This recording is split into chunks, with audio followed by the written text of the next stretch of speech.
결혼한 지 이틀째 시어머니는 생활비로 200만 원을 요구했고 남편은 가정을 돌보라며 퇴사를 종용했다. 나는 쓴웃음을 지으며 바로 맞은편 아파트를 사버렸고 그들 가족을 빈털터리로 만들 멋진 연극의 서막을 올렸다. 이른 아침 햇살이 창문 블라인드 틈으로 스며들어 신혼 밤의 장미향과 아로마 캔들 향이 아직 남아있는 침실을 비췄다. 나는 몸을 뒤척이며 일어났다. 몸은 여전히 나른했지만 정신은 이상할 정도로 맑았다. 오늘로 나는 박지훈의 아내가 된 지 이틀째였고 수많은 장밋빛 미래를 그려왔던 새로운 삶이 시작되는 날이기도 했다. 나는 침대에서 내려와 씻고 거실로 나갔다. 시계는 오전 7시를 가리키고 있었다. 건축 디자인 회사의 주간 기획회의에 늦지 않으려면 서둘러야 했다.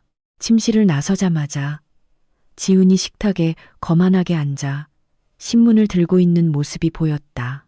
그의 앞에는 얼음이 녹아내리는 아이스 아메리카노가 놓여 있었다. 부엌에서는 냄비 부딪히는 소리와 함께 구수한 설렁탕 냄새가 풍겨왔다. 시어머니인 김 여사가 뚝배기에 국물을 담고 있었다. 나를 보았지만 그녀는 돌아보지 않고 관심인지 명령인지 분간할 수 없는 애매한 말투로 소리쳤다. 세아가 일어났냐? 와서 뜨거울 때 설렁탕 먹어라. 다 식어 빠지겠다. 나는 한숨을 삼키며 부엌으로 들어가 뜨거운 설렁탕 2그릇을 식탁으로 옮겼다. 지훈 앞에 뚝배기를 놓아주고 조용히 맞은편 의자에 앉았다. 지훈은 신문을 접고 머리부터 발끝까지 나를 훑어보는 듯한 눈빛으로 쳐다보다가 내가 입고 있는 단정한 오피스룩에 시선을 멈췄다. 그는 미간을 찌푸리며 낮지만 명령조가 가득한 목소리로 말했다. 얼른 먹고 들어가서 옷 갈아입어. 오늘부터 회사 안 나가도 돼. 나는 얼어붙었고 손에 든 숟가락이 허공에서 멈췄다. 나는 지훈의 얼굴에서 장난기를 찾아보려 했지만 냉정할 정도로 진지한 표정뿐이었다. 나는 숟가락을 내려놓고 평정심을 유지하기 위해 심호흡을 한 뒤 다시 물었다. 무슨 소리예요? 왜 제가 일을 그만둬야 하는데요? 건축 디자인은 제 열정이자 수년간 쌓아온 커리어인데 어떻게 하루아침에 그만둘 수 있어요? 지훈은 마치 은혜를 베푸는 사람처럼 거만한 미소를 지었다. 그는 팔짱을 끼고 의자에 등을 기댄 채 잘난 체하는 말투로 말했다. 내 월급이 지금 600만 원이야. 이 집 전체를 먹여 살리고도 남아. 당신이 하는 디자인 일은 힘들고 현장 나갔다가 복잡한 남자들이랑 엮일 일도 많잖아. 내 아내가 밖에서 고생하는 거 싫어. 당신은 집에서 밥하고 어머니 모시고 애 낳으면 되는 거야. 여자한테는 가정이 제일 중요한 법이야. 내가 반박하기도 전에 김 여사가 부엌에서 겉절이 접시를 들고 나와 탁 소리가 나게 상에 내려놓았다. 그녀는 아들 옆에 의자를 끌어당겨 앉으며 즉시 거들었다. 마치 두 모자가 이 각본을 미리 철저하게 짜놓은 것 같았다. 지훈이 말이 맞다. 얘야. 시집 왔으면 남편을 따라야지. 여자가 맨날 화장하고 밖으로 나돌아다니면 그게 무슨 꼴이니. 나도 이제 늙어서 손발이 쑤시는데 네가 집에 있으면서 집안일 좀 거들어다오. 아, 그리고 이 집 규칙도 이참에 말해줘야겠구나. 김 여사는 잠시 말을 멈추고 내 태도를 살피더니 또렷하게 선언했다. 요즘 물가가 하늘 높은 줄 모르고 오르잖니. 뭐 하나 싼 게 없어. 내가 너희 둘 밥해 먹이느라 시장 보는 것도 보통 일이 아니야. 이번 달부터 매달 나한테 생활비로 200만 원씩 내라. 가족으로서 책임감을 보이는 셈치고 말이다. 나는 귀가 먹먹해지는 것 같았다. 세 식구 밥값으로 200만 원이라니. 나는 온종일 회사에 있고 아침은 간단히, 점심은 회사에서 해결하며 저녁도 몸매 관리 때문에 샐러드만 먹을 때가 많았다. 그 돈이면 평범한 서민 가정이 2달은 살 수 있는 돈이었다.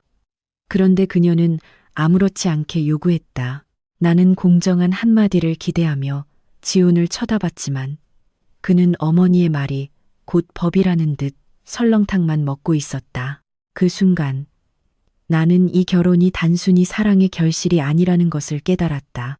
지훈의 가부장적인 태도와 김 여사의 계산적인 속내가 배가 항구를 떠나자마자 본색을 드러낸 것이다. 피가 얼굴로 쏠렸다. 하지만 건축 디자인 팀장으로서 위기 상황에서 나를 단련시킨 이성이 필요한 침착함을 유지하게 했다. 지금 여기서 맞서 싸운다면 나는 그들과 이 아파트 단지 전체의 눈에 버릇없는 며느리가 될 것이라는 걸 알았다. 더 고단수의 방법이 필요했다. 나는 옅은 미소를 지으며 가볍게 고개를 끄덕였다. 목소리는 여전히 온화했지만 눈빛에는 더 이상 어떤 감정도 남아있지 않았다. 네, 어머님과 지훈 씨 뜻이 그렇다면 제가 다시 생각해 볼게요. 하지만 오늘 중요한 회의가 있어서 빠질 수가 없어요. 퇴사 문제는 인수인계할 시간이 필요하고요. 생활비는 오늘 저녁에 돌아와서 드릴게요. 지훈은 내가 굴복했다고 생각했는지 만족스러워하는 듯했다. 그는 더이양양하게 고개를 끄덕였다. 그래, 착한 아내는 말을 잘 들어야지. 오늘까지만 일하고 빨리 사직서 내. 나는 설렁탕을 다 먹지도 않고 일어나 가방을 들고 문을 나섰다. 등 뒤로 닫힌 문이 그 집의 숨막히는 공기와 나를 차단했다. 엘리베이터에 타서 거울에 비친 내 모습을 보았다. 나 강지윤은 다른 사람이 마음대로 주무를 수 있는 약한 여자가 아니었다. 내 연봉은 1억 5천만 원에 육박해 지훈의 2배가 넘었다. 그런데 감히 나를 먹여 살리겠다고 큰 소리를 치다니. 좋아, 그렇게 정면으로 나오고 싶다면 예의가 무엇인지 제대로 보여주지. 서울의 복잡한 도로 위를 차가 미끄러지듯 달렸지만 내 마음은 아침의 대화에서 벗어나지 못했다. 생각할수록 남편과 시어머니의 착각이 우스웠다. 그들은 나를 누구로 생각하는 걸까? 남편에게 의존하는 시골뜨기 아가씨? 나는 휴대폰을 들어 진우에게 전화를 걸었다. 대학 시절부터 절친한 친구로 현재는 건설자재, 유통 체인을 운영하고 있었다. 수화기 저편에서 즉시 진우의 쩌렁쩌렁한 목소리가 들려왔다. 여보세요. 새 신부가 웬일로 이렇게 일찍 전화했어? 달콤한 신혼 즐겨야지. 나는 빙빙 돌리지 않고 본론으로 들어갔다. 진우야, 급하게 도와줄 일이 있어. 부동산 중개인 하는 내 사촌형, 그 김 부장님한테 지금 바로 전화 좀 해줘. 아파트 한 채 사야겠어. 진우는 놀라서 물을 뿜을 뻔했다. 너 미쳤냐? 막 결혼했는데 강남에 으리으리한 시댁 있잖아. 뭘 또 사? 남편이랑 싸웠어. 나는 핸들을 꽉 쥐고 단호하게 말했다. 묻지 마. 당장 입주 가능해야 하고 기본 인테리어만 있어도 돼. 내가 다시 디자인할 거니까. 가장 중요한 건 내가 지금 사는 아파트 단지 내에 있어야 한다는 거야. 지금 사는 집이랑 가까울수록 좋아. 돈은 문제 없어. 오늘 안에 계약하고 싶어. 진우는 내 목소리에서 심각함을 느끼고는 농담을 멈추고 바로 연락하겠다고 약속했다. 회사에 도착해서 업무에 몰두했지만 마음 한구석에는 반격 계획이 자리 잡고 있었다. 오전 10시쯤 김 부장에게서 전화가 왔다. 그의 목소리는 차분하고 예의 바르며 매우 전문적이었다. 강지윤 실장님, 안녕하세요. 진우 사촌형 김태준입니다. 진우에게 듣기로 강남 더 리버 팰리스에 급하게 집을 찾고 계신다고요. 방금 매물을 확인해 봤는데 정말 우연하게도 실장님이 계신 동바로 맞은편 동에 나온 집이 하나 있습니다. 층수도 같고 발코니에서 실장님 댁 발코니가 바로 보입니다. 전 주인이 해외로 이민 가면서 급하게 파는 거라 고급 가구도 전부 두고 갔습니다. 오늘 점심 때 바로 보시겠어요? 나는 희망이 샘솟는 것 같았다. 같은 층, 맞은편 동, 서로 마주보는 발코니. 이건 내 계획을 실행하기 위한 완벽한 전략적 위치였다. 네, 오늘 낮 12시에 뵐게요. 로비에서 기다려주세요. 계약금도 바로 준비해 가겠습니다. 약속 시간에 맞춰 김 부장을 만났다. 그는 30대 초반으로 키가 크고 단정한 옷차림이었지만 과하게 꾸미지 않아 신뢰감을 주었다. 우리는 집을 보러 올라갔다. 아파트는 넓고 현대적인 디자인이었으며 시댁의 구식가구로 가득 찬 답답한 집보다 훨씬 환했다. 발코니에서니 지훈의 집 거실과 주방이 선명하게 보였다. 묘한 쾌감이 마음속에 피어올랐다. 나는 김 부장을 돌아보며 단호하게 말했다. 이 집으로 할게요. 25억 맞죠? 은행 대출 없이 일시불로 치르겠습니다. 최대한 빨리 명의 이전 절차 좀 부탁드려요. 김 부장은 나의 결단력에 잠시 놀란 듯했다. 그는 나를 의아한 눈빛으로 쳐다봤지만 프로다운 태도를 유지했다. 네, 일시불로 하시면 집주인이 조금 절충해 줄 겁니다. 서류는 제가 다 처리해 드릴 테니 잔금만 준비되시면 오늘 오후에 바로 등기 이전도 가능합니다. 나는 고개를 끄덕였다. 수년간 악착같이 일하며 모은 돈에 친정 부모님이 주신 예단과 내가 따로 보관한 축의금을 합치니 딱 맞았다. 돈이 아깝지 않았다. 나에게 자유와 자존심은 25억보다 훨씬 더 비쌌다. 지우는 내가 집에서 살림하길 바랐고 내 경제력을 통제하고 싶어 했다. 그는 상대를 잘못 골랐다. 그날 오후 나는 2시간 일찍 퇴근해 김 부장과 함께 등기소에 가서 이전 및 잔금 지급 절차를 마쳤다. 새집 열쇠와 서류 뭉치를 손에 쥐자 천근만근의 짐을 내려놓은 듯 가벼워졌다. 나는 바로 집으로 가지 않고 단골 가구점에 들러 최고급 침대와 매트리스 그리고 내 마음에 쏙 드는 책상 세트를 주문했다. 당일 배송을 요청했다. 모든 것이 준비되자 나는 다시 아파트로 차를 몰았다. 하지만 그 숨막히는 우리 집이 아니라 나의 새로운 본거지로 향했다. 텅 비어있지만 온전히 내 소유인 아파트에 서서 나는 입꼬리를 올리며 웃었다. 멋진 연극은 이제 막 시작되었을 뿐이다. 김 여사는 밥값으로 200만 원을 원했고 지우는 순종적인 아내를 원했다. 좋아, 오늘 밤 그들에게 가장 합당한 대답을 해주지. 정확히 저녁 7시 나는 집에 들어섰다. 부엌에서 맛있는 음식 냄새가 풍겨왔지만 조금도 따뜻한 느낌을 주지 못했다. 식탁에는 대게찜, 오징어 볶음, 오리백숙 등 산해진미가 차려져 있었다. 김 여사가 200만 원을 상기시키고 부엌에서의 여성의 역할을 과시하기 위해 성대한 저녁을 준비한 모양이었다. 지우는 TV를 보고 있다가 내가 돌아오자 시계를 힐끗 보며 핀잔을 주었다. 웬 아내가 이렇게 늦게 들어와? 어머니가 오후 내내 음식 준비하고 당신 기다렸잖아. 얼른 옷 갈아입고 와서 밥 먹어. 나는 아무 말 없이 방으로 들어가 가방을 내려놓았지만 새집 열쇠와 깔끔하게 말아놓은 매매 계약서는 챙겨 나왔다. 편한 실내복으로 갈아입고 정신을 차리기 위해 세수를 한 뒤 식탁으로 갔다.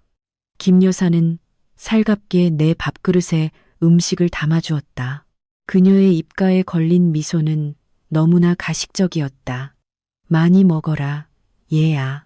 다 내가 만든 맛있는 음식들이야. 하루 종일 일하느라 힘들었을 텐데 많이 먹고 힘내. 세상에 어떤 시어머니가 이렇게 며느리를 챙겨주겠니? 그러니 생활비 내는 것도 섭섭하게 생각하지 말고 나 기쁘게 해줘야 한다. 나는 음식이 가득 담긴 밥그릇을 보고 무심하게 개다리를 뜯고 있는 지훈을 보았다. 나는 수저를 내려놓고 심호흡을 한 뒤 주머니에서 열쇠 꾸러미와 계약서를 꺼내 유리 식탁 위에 탁 소리가 나게 내려놓았다. 금속이 유리에 부딪히는 건조한 소리에 지훈과 김 여사 모두 깜짝 놀라 젓가락을 멈췄다. 지훈은 미간을 찌푸리며 낯선 열쇠 꾸러미를 보고 물었다. 이게 뭐야? 또 무슨 장난이야? 나는 지훈의 눈을 똑바로 쳐다보며 조금도 떨림 없이 또렷하고 분명한 목소리로 말했다. 어머님, 지훈 씨, 오늘 아침에 어머님께서는 매달 밥값으로 200만 원을 내라고 하셨고 지훈 씨는 제가 집에서 살림하길 원하셨죠. 두 분의 제안에 대해 아주 신중하게 생각해 봤습니다. 김 여사는 돈 이야기가 나오자 눈이 반짝였다. 그녀는 입안의 고기를 서둘러 삼키며 말했다. 그래서 동의하기로 한 거냐? 그래, 내가 너는 살이 분별할 줄 아는 애라고 생각했어. 현금으로 주든 계좌 이체로 하든 다 괜찮다. 나는 가볍게 미소 지으며 고개를 저었다. 어머님, 오해하셨네요. 제 말은 두 분의 요구 덕분에 제가 한 가지 깨달은 게 있다는 뜻이에요. 제 커리어를 발전시키기 위해서는 저만의 공간이 필요하고 지훈 씨도 진정한 가장의 역할을 배울 필요가 있다는 걸요. 그래서 선언합니다. 저는 퇴사하지 않겠습니다. 제 현재 연봉은 1억 5천이 넘어요. 그 수입을 포기하고 집에서 남편에게 손 벌리는 바보 같은 짓은 하지 않을 겁니다. 지훈의 얼굴이 시뻘개졌다. 그는 식탁을 치며 소리쳤다. 당신, 감히 내 말에 토를 달아? 당신이 나보다 돈 좀 더 번다고 나를 가르치려 들어? 나는 여전히 평온한 태도를 유지하며 열쇠 꾸러미를 가리켰다. 반대하는 게 아니에요. 문제를 해결하는 거죠. 제 업무 특성상 밤새워 디자인 시안 작업을 해야 할 때가 많은데 어머님과 지훈 씨의 잠을 방해할까봐 걱정돼서요. 게다가 어머님께서 5성급 호텔 수준의 식비를 요구하시니 같이 사는 게 불편할 것 같더라고요. 그래서 이 아파트 맞은편 동 같은 층에 있는 집을 사버렸습니다. 발코니에서 우리 집이 바로 보여요.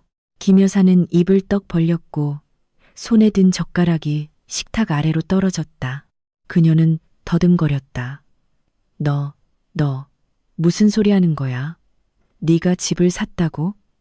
따로 나가 살겠다는 거야? 결혼한 지 이틀 만에 감히 분가를 해? 이 집안 얼굴에 먹칠을 하려는 거야? 이웃들이 알면 비웃어서 쥐구멍에라도 숨고 싶을 거다. 나는 태연하게 대답했다. 이혼하거나 집을 나가는 게 아니에요. 작업 공간을 위해 잠시 나가는 것뿐이에요. 낮에는 출근하고 밤에는 집중하기 위해 그쪽에서 잘 거예요. 시간 날 때마다 어머님과 지훈 씨 보러 올 거고요. 그리고 200만 원 식비는 제가 이 집에서 밥을 먹지 않으니 내지 않아도 되겠죠. 지훈은 벌떡 일어나 목에 핏대를 세웠다. 미쳤어? 절대 허락 못해. 당신은 내 아내고 이 집에 살아야 해. 나한테 한마디 상의도 없이 돈 써서 집을 사? 날 뭘로 보는 거야? 나는 일어나 지훈을 날카로운 눈빛으로 쳐다봤다. 그는 자기도 모르게 한 발짝 물러섰다. 그 돈은 결혼 전 모은 제 돈과 친정 부모님이 주신 예단이에요. 제 개인 재산이죠. 그걸 어떻게 쓰든 제 권리예요. 당신은 간섭할 권리가 없어요. 계약은 끝났고 돈도 지불했고 집도 제 명의예요. 오늘 밤부터 저쪽에서 잘게요. 두 분은 식사마저 하세요. 전 배불러요.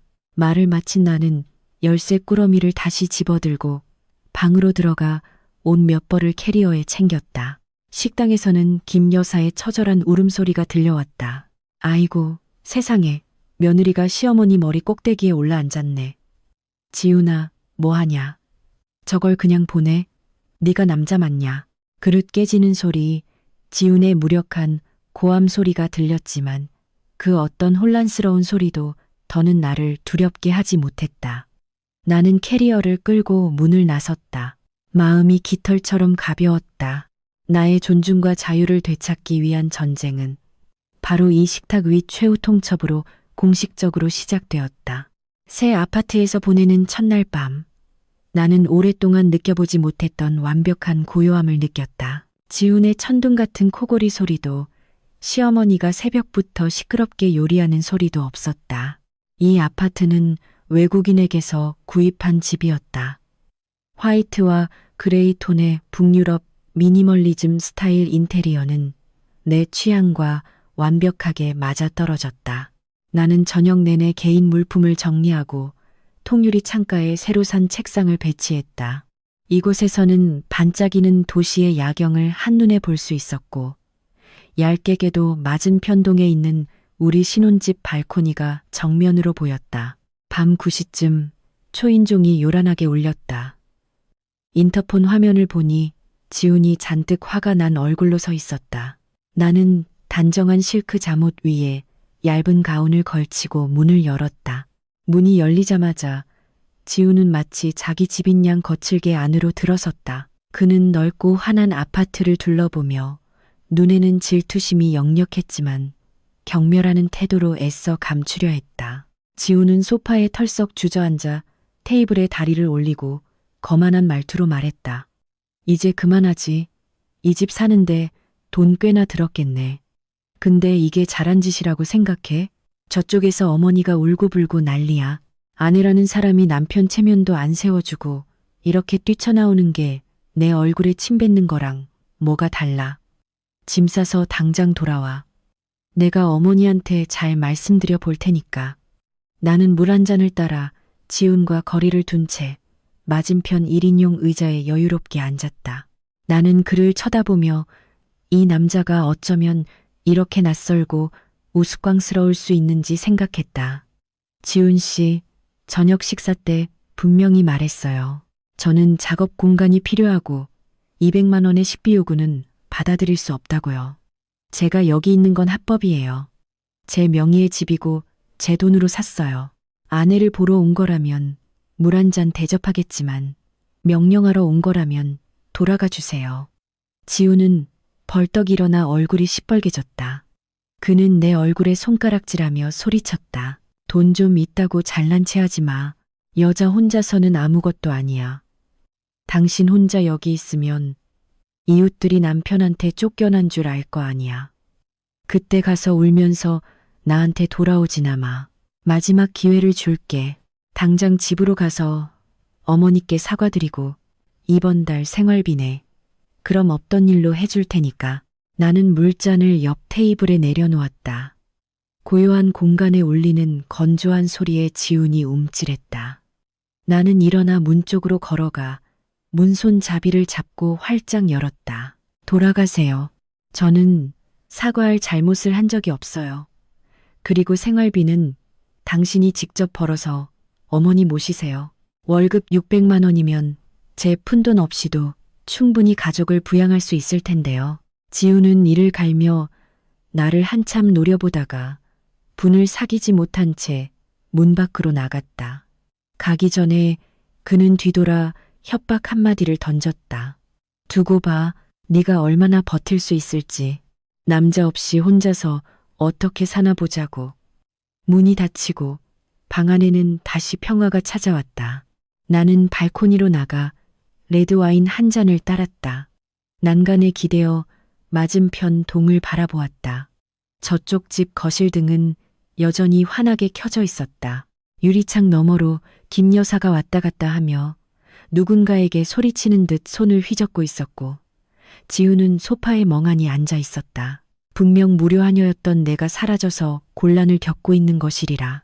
예전에는 퇴근 후 청소, 설거지, 빨래까지 모두 내 몫이었다. 이제 내가 없으니 연로하고 대접받는 데 익숙한 김 여사는 분명 버티지 못할 것이고 철부지 도련님인 지우는 자기가 먹은 밥그릇 하나 씻을 줄 모를 테니 말이다. 나는 와인 한 모금을 마셨다. 쌉쌀한 맛이 목구멍 끝에 남는 달콤함과 어우러졌다. 창문 너머의 혼란스러운 풍경은 나에게 통쾌함을 안겨주었다.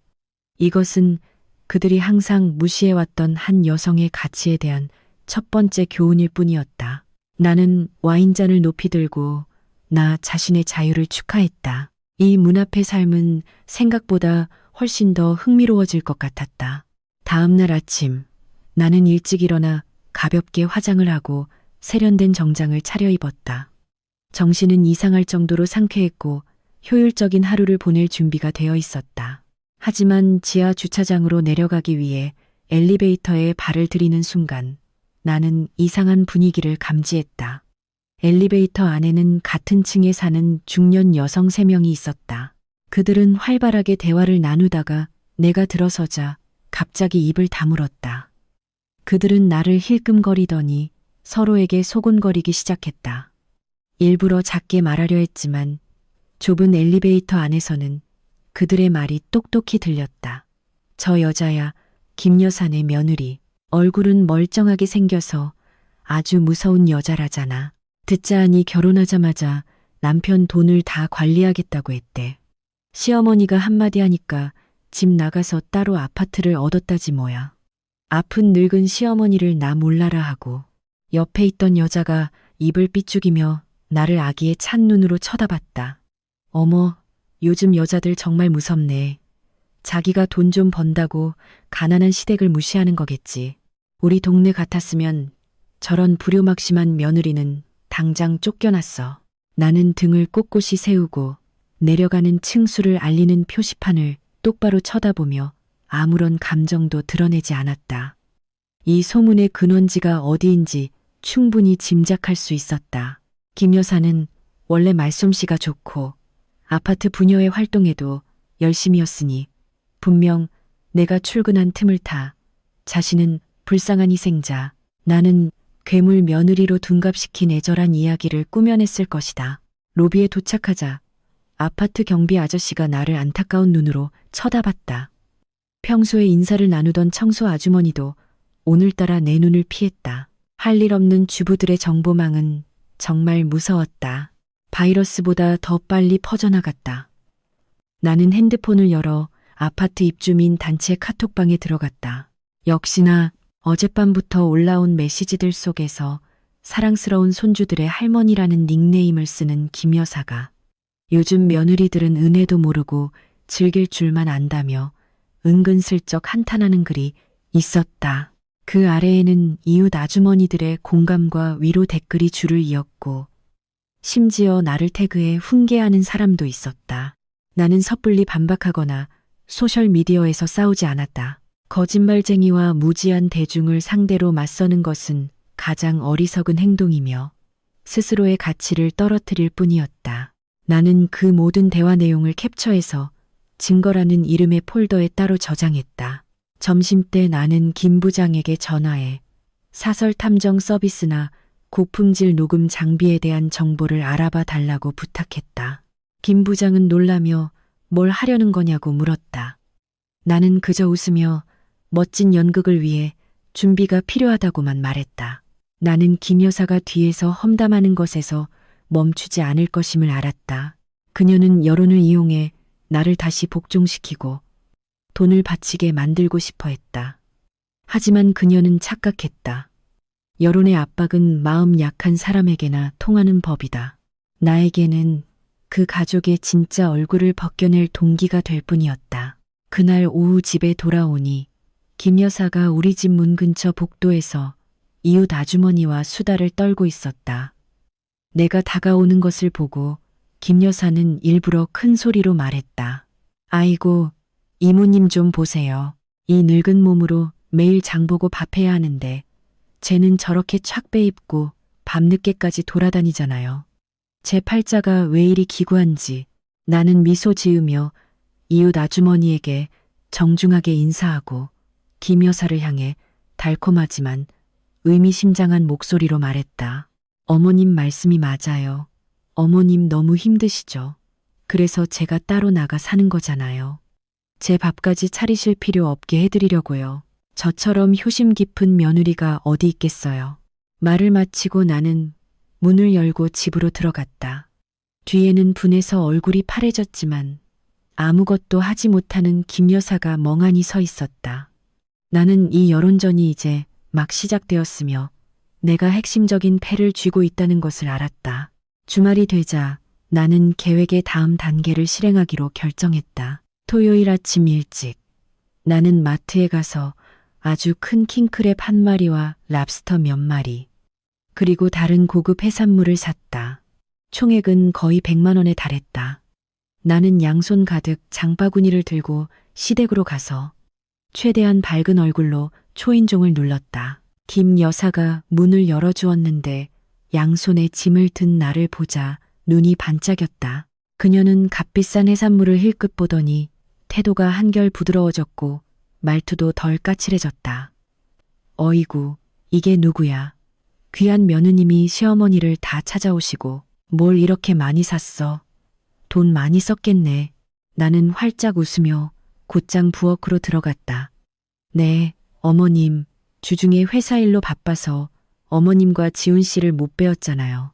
오늘 주말이라 신선한 거 좀 사와서 맛있는 식사 대접하려고요. 효도하는 셈치고요. 어머님은 푹 쉬세요. 제가 다 할게요. 지훈은 소파에 드러누워 TV를 보다가 맛있는 음식이 생기자 슬금슬금 일어나 부엌을 맴돌며 가식적인 관심을 보였다. 나는 그들을 무시하고 혼자서 분주하게 요리했다. 나는 일부러 가장 손이 많이 가는 요리들을 만들고 5성급 레스토랑처럼 예쁘게 차려냈다. 고소한 냄새가 온 집안에 퍼지자 김 여사는 계속해서 군침을 삼켰다. 식사 시간이 되자 화려한 밥상이 차려졌다. 김 여사와 지우는 사양하지 않고 정신없이 먹어댔다. 나는 침착하게 앉아 시어머니에게 새우를 까주며 완벽할 정도로 현숙한 며느리 역할을 연기했다. 식사 분위기가 화기애애해졌을 때 나는 본론으로 들어갔다. 어머님, 입에 맞으세요. 어머님께서 좀 야위신 것 같아요. 제가 따로 나가 사는 것 때문에 속상하셔서 그런가 봐요. 어제 엘리베이터에서 아랫집 아주머니를 만났는데 어머님께서 온 동네에 제가 어머님께 밥 시중 들게 하고 한 달에 300만 원씩 내라고 했는데 제가 안 줬다고 하소연하셨다던데요. 정말 그런가요, 어머님? 개 다리를 뜯던 김 여사는 내 질문에 깜짝 놀라 하마터면 살에 들릴 뻔했다. 그녀는 개 다리를 내려놓고 손사래를 치며 눈동자를 이리저리 굴렸다. 네가 어디서 그런 헛소문을 들었니? 내가 언제 그랬다고. 나는 그냥 네가 바빠서 집에 잘 못 들어온다고만 했지. 이웃 아줌마들이 꼭 말을 보태서 한다니까. 믿지 마라.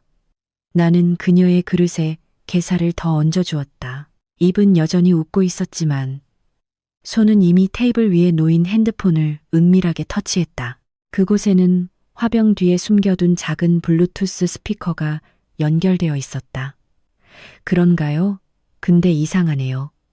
그 아주머니는 어머님께서 아주 똑똑히 말씀하셨다던데요. 제가 한번 들려드릴까요? 어머님 목소리가 맞는지 들어보세요. 나는 핸드폰의 재생 버튼을 눌렀다. 즉시 김 여사의 특징적인 쩌렁쩌렁한 목소리가 스피커에서 흘러나왔다. 마치 그녀가 바로 옆에 앉아 말하는 것처럼 선명했다. 아이고, 이모님, 우리 집 며느리 말이에요. 아주 되바라졌어요. 연봉이 1억이 넘는데 지독한 구두쇠라니까요. 밥값으로 200만 원만 내라니까 그것도 아까워서 길길이 날뛰잖아요. 돈 있다고 유세 떨면서 저 보란 듯이 따로 집까지 얻었어요. 그런 며느리는 당장 내쫓고 우리 지훈이한테 더 착하고 순한 여자 얻어주고 싶다니까요. 식당 안은 순식간에 쥐 죽은 듯 조용해졌다. 김 여사의 얼굴은 붉어졌다가 파래졌다가 하얗게 질렸다. 그녀는 말을 더듬으며 아무 말도 못했다. 지우는 입을 떡 벌리고 어머니를 봤다가 나를 봤다가 했고 손에 든 밥그릇을 떨어뜨릴 뻔했다. 나는 녹음을 끄고 미소를 거두었다. 눈빛이 얼음장처럼 차가워졌다. 어떠세요, 어머님? 어머님 목소리니 착각하실 리는 없겠죠. 저는 어머님께서 사방에 제 명예를 훼손하고 다니셨다는 증거를 전부 가지고 있어요. 형법상 타인의 명예를 훼손하고 모욕하는 행위는 벌금형이나 징역형에 처해질 수 있어요. 어머님, 저는 사업하는 사람이라 신용이 아주 중요해요. 어머님께서 이렇게 하시는 건 제 앞길을 막는 거나 다름없어요. 김 여사는 벌벌 떨다가 젓가락을 바닥에 떨어뜨렸다. 그녀는 더듬거리며 말했다. 내가 그냥 농담으로 한 소리인데 네가 늙은이 말을 가지고 뭘 그렇게 따지니? 나는 일어나 그들 두 사람을 똑바로 쳐다봤다. 따지는 게 아니라 존중을 요구하는 거예요. 이 식사는 제가 대접한 셈 칠게요. 앞으로 이 아파트 단지에서 저에 대한 허위 사실이나 소문을 한 번이라도 더 듣게 된다면 그때는 시어머니고 뭐고 봐주지 않고 바로 경찰서에 고소장을 제출하고 이 녹음 파일을 입주민 단톡방에 공개해서 모두가 듣게 할 거예요. 제 말 뜻 아시겠어요? 말을 마치고 나는 가방을 챙겨 돌아섰다. 뒤에는 산해진미가 남았지만 분명 아무도 더는 한 숟가락도 넘기지 못할 것이었다. 녹음기로 반격한 후 김 여사는 며칠간 조용했다. 나는 그녀가 겁을 먹고 멈췄다고 생각했다. 하지만 나는 편협한 여자의 앙심을 너무 얕봤다. 그녀는 정면 공격 대신 치졸하고 비열한 방법으로 소심한 복수를 하기 시작했다. 어느 날 저녁 야근을 하고 늦게 돌아와 엘리베이터에서 내리자마자 내 아파트로 이어지는 복도에서부터 역한 악취가 풍겨왔다. 집 문 앞에 도착했을 때 나는 경악했다. 커다란 쓰레기 봉투가 놓여 있었고 시커먼 국물이 현관 매트까지 흥건하게 흘러나와 있었다. 쓰레기 봉투는 크게 찢겨 있었고 안에서는 끔찍한 냄새를 풍기는 새우 껍질, 개 껍질, 생선뼈 같은 것들이 삐져나와 있었다. 분명 지난번 내가 사온 해산물 파티의 잔해였다. 김 여사가 그것들을 모아 일부러 이곳에 버린 것이다. 그뿐만이 아니었다. 쓰레기 더미 옆에는 흙투성이에 낡은 슬리퍼 한 켤레가 놓여 있었고 그 위에는 삐뚤빼뚤한 손글씨로 쓴 종이 쪽지가 붙어 있었다. 네가 하이힐 신고 다니면 발 아플까봐 엄마가 편한 신발 하나 준다. 분노가 치밀어 올랐지만 나는 재빨리 감정을 억눌렀다. 이 행동은 너무나 유치하고 더러웠다. 내가 문을 두드리고 따져봤자 그녀는 딱 잡아떼거나 내가 뒤집어 씌운다고 소리칠 게 뻔했다. 나는 더 문명적이고 철저한 방법으로 처리해야 했다. 나는 핸드폰을 꺼내 현장을 상세하게 촬영하고 쓰레기 봉투와 김 여사의 손글씨가 담긴 쪽지를 클로즈업해서 영상으로도 남겼다. 그런 다음 즉시 아파트 관리사무소에 전화해 직원을 보내 사건 경위서를 작성해달라고 요청했다. 5분 후 보안 요원 2명과 관리사무소 직원이 도착했다. 그들은 악취의 코를 막고 얼굴을 찡그렸다. 강 실장님, 이게 어떻게 된 일입니까? 누가 이렇게 무분별하게 쓰레기를 버렸을까요? 관리소장이 물었다. 나는 쪽지와 쓰레기 봉투를 가리켰다. 보시다시피 이건 고의적인 소란 행위이자 공동 환경 위생을 해치는 행위입니다. 저녁 6시부터 지금까지의 복도 CCTV를 확인해서 범인을 찾아주십시오. 개인적인 보복 행위로 의심됩니다. 쪽지라는 증거와 나의 단호한 요구에 관리사무소는 CCTV를 확인하는 데 동의했다.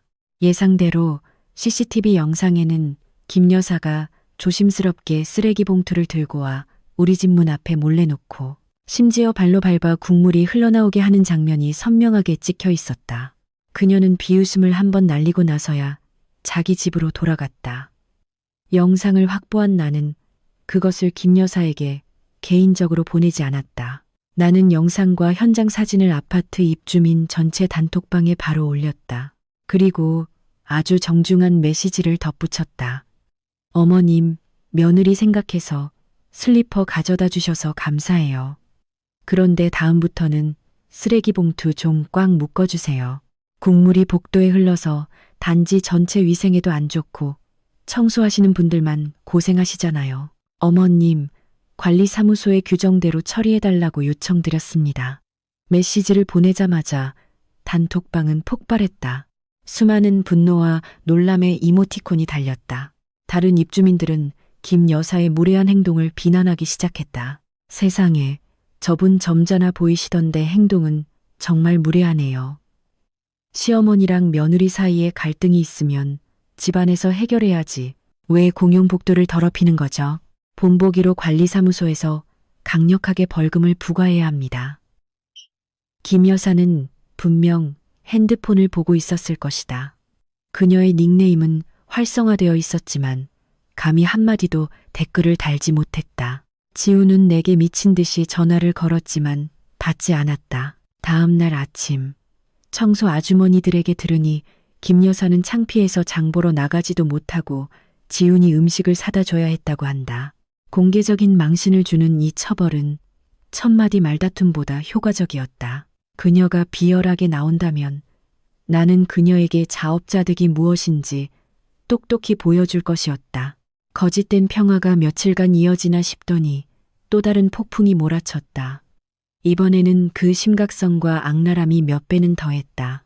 입주민 단톡방에서 망신을 당한 후 김 여사는 마음속에 원한을 품고 여성의 명예에 가장 치명적인 타격, 즉 불륜이라는 누명을 씌워 나를 무너뜨리기로 결심한 듯했다. 그날 밤 나는 컴퓨터 앞에서 작업을 하고 있었는데 핸드폰에서 집 문 앞에 움직임이 감지되었다는 알림이 울렸다. 나는 핸드폰으로 CCTV 앱을 열어 확인했다.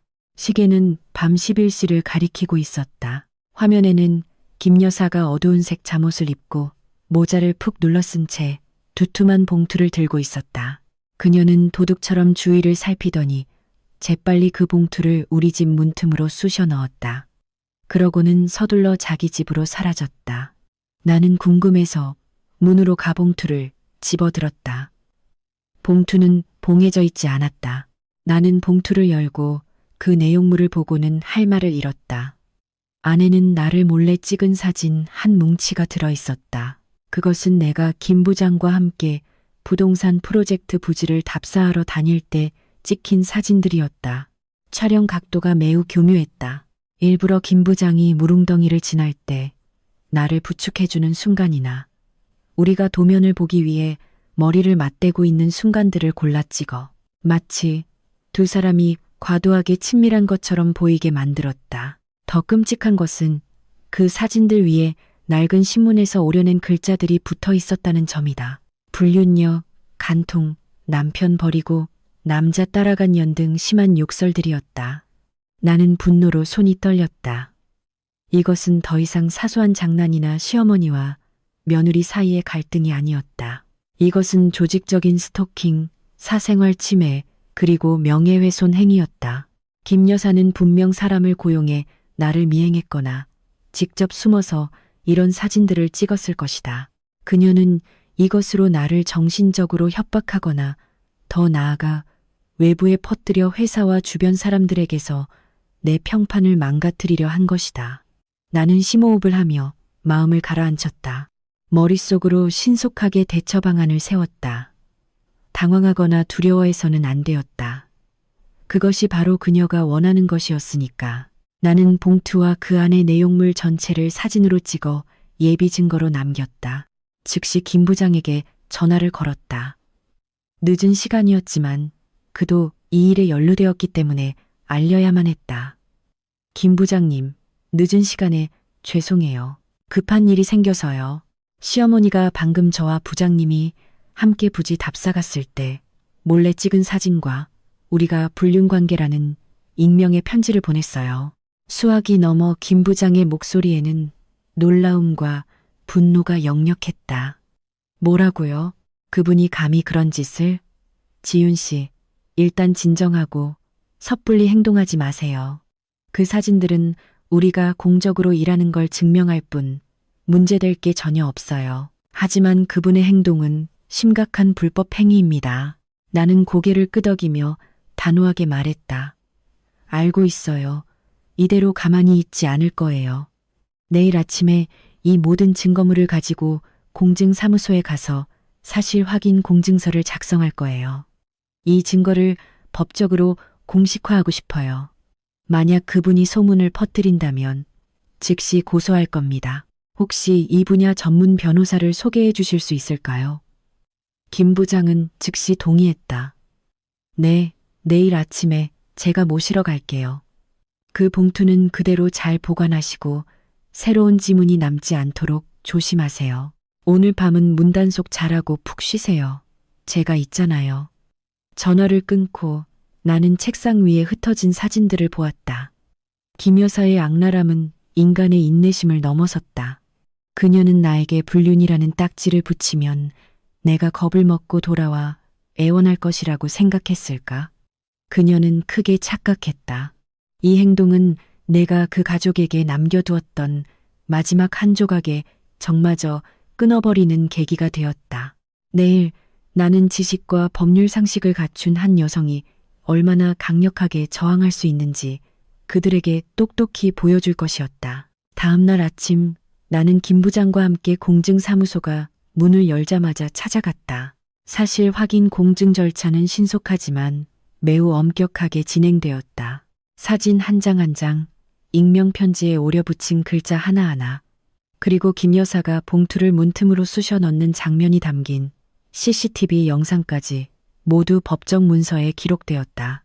공증서를 손에 쥐자 나는 시댁을 공포에 떨게 할 만큼 날카로운 무기를 손에 쥔 기분이었다. 그날 점심 나는 공증서 사본과 함께 명예훼손 및 모욕행위에 대한 고소 의사를 담은 내용 증명을 지훈의 회사로 직접 등기우편으로 보냈다. 김 여사에게 보내지 않은 것은 지훈을 압박하는 것이 가장 효과적인 심리적 타격이 될 것임을 알았기 때문이다. 지훈은 체면을 중시하고 이미지 관리가 중요한 회사에 다니고 있었으므로 그 무엇보다 자신의 자리를 잃는 것을 두려워할 것이었다. 역시나 효과는 예상보다 빨리 나타났다. 저녁 7시 내 아파트 초인종이 울렸다. 이번에는 문을 쾅쾅 두드리거나 요란하게 울리는 소리가 아니라 소심하게 짧게 울리는 소리였다. 인터폰 화면을 보니 지훈이 커다란 장미, 꽃다발과 내가 평소에 쓰는 화장품 브랜드의 선물 가방을 들고 서 있었다. 그의 얼굴에는 걱정과 피곤함이 역력했다. 나는 문을 열었지만 여전히 출입구를 막고 서서 팔짱을 낀 채 차갑게 물었다. 여긴 무슨 일이에요? 익명 편지 때문에 온 거라면 돌아가세요. 변호사에게 모든 걸 위임했으니까요. 지훈은 서둘러 손사래를 치며 어색하게 일그러진 미소를 지었다. 여보, 일단 진정하고 내 말 좀 들어봐. 오늘 온 건 당신한테 사과하려고 온 거야. 어머니가 하신 일은 정말 너무했어. 내가 어머니를 된통 야단쳤어. 늙어서 노망이 나셨는지 이웃 아줌마들 말에 넘어가서 그런 어리석은 짓을 하신 거야. 당신이 늙은이 붙잡고 일 크게 만들지 마. 가족 전체에 영향이 가잖아. 나는 입꼬리를 올리며 쓴웃음을 지었다. 이제 와서 가족에게 영향이 갈까봐 두렵다고. 당신 어머니가 온 아파트에 내 험담을 하고 다닐 때, 우리 집에 쓰레기를 던질 때 당신은 어디 있었는데, 말 참 쉽게 하네. 노망난 노인이 탐정을 고용해서 나를 미행하고 글자를 오려 붙여 익명의 협박 편지를 보낸다고. 그건 범죄자의 행동이지 노망난 노인의 행동이 아니에요. 지훈 씨. 지훈은 식은땀을 흘렸다. 그는 내 손에 꽃다발을 억지로 쥐어주며 애원하는 목소리로 말했다. 당신 화난 거 알아. 어떻게든 화 풀어. 하지만 제발 고소만은 취하해줘. 다시는 이런 일 없게 하겠다고 약속할게. 어머니랑 얘기 끝냈어. 다음 달부터 시간제 가사 도우미를 고용할 거야. 당신은 집안일에 손댈 필요 없어. 생활비 200만 원 얘기도 없던 걸로 하고 내가 알아서 할게. 당신은 그냥 집으로 돌아와서 우리 다시 시작하자. 지훈의 비굴한 모습을 보니 마음속에서 경멸감과 함께 씁쓸함이 밀려왔다. 이 남자는 나를 사랑하거나 존중하는 것이 아니었다. 그는 단지 자신의 자리가 위태로워지는 것을 두려워하고 있을 뿐이었다. 나라는 든든한 자금원을 잃을까봐 두려워하고 있었다. 그의 약속들은 듣기에는 달콤했지만 나는 사람의 본성은 쉽게 변하지 않는다는 것을 잘 알았다. 3살 버릇 80까지 간다는 말이 있지 않은가. 하지만 지금이 결정타를 날릴 적절한 시기는 아니라는 것을 알았다. 재정적인 증거를 더 수집하고 손해보지 않는 이혼을 준비하기 위해 시간이 더 필요했다. 나는 꽃다발을 받아 신발장 위에 올려놓고 조금은 부드러워졌지만 여전히 경계심 가득한 눈빛으로 지훈을 쳐다봤다. 좋아요. 일단 당신의 사과는 받아들이죠. 경찰에 고소하는 건 보류하겠지만 공증서는 그대로 가지고 있을 거예요. 그게 제 안전을 보장해 주니까요. 집에 돌아가는 건 생각할 시간이 필요해요. 당분간은 여기서 지내면서 일에 집중할 거예요. 집에 가서 어머님께 잘 말씀드려요. 만약 또 한 번이라도 이런 장난을 치시면 그때는 제가 무정하게 굴어도 원망하지 말라고요. 지훈은 사형 선고를 면한 사람처럼 안도의 한숨을 내쉬었다. 그는 연신 고개를 끄덕였다. 고마워, 여보. 당신이 너그러운 사람인 줄 알았어. 집에 가서 어머니 사상교육 제대로 시킬게. 푹 쉬어. 지훈은 도망치듯 서둘러 돌아갔다. 나는 문을 닫고 꽃다발을 쓰레기통에 던져버렸다. 내 관용에는 한계가 있었고 그들은 이미 그 한도를 거의 다 써버렸다. 이상하리만치 평온한 일주일이 흘렀다. 지훈과 김 여사는 순한 양처럼 굴었고 아무런 문제를 일으키지 않았다.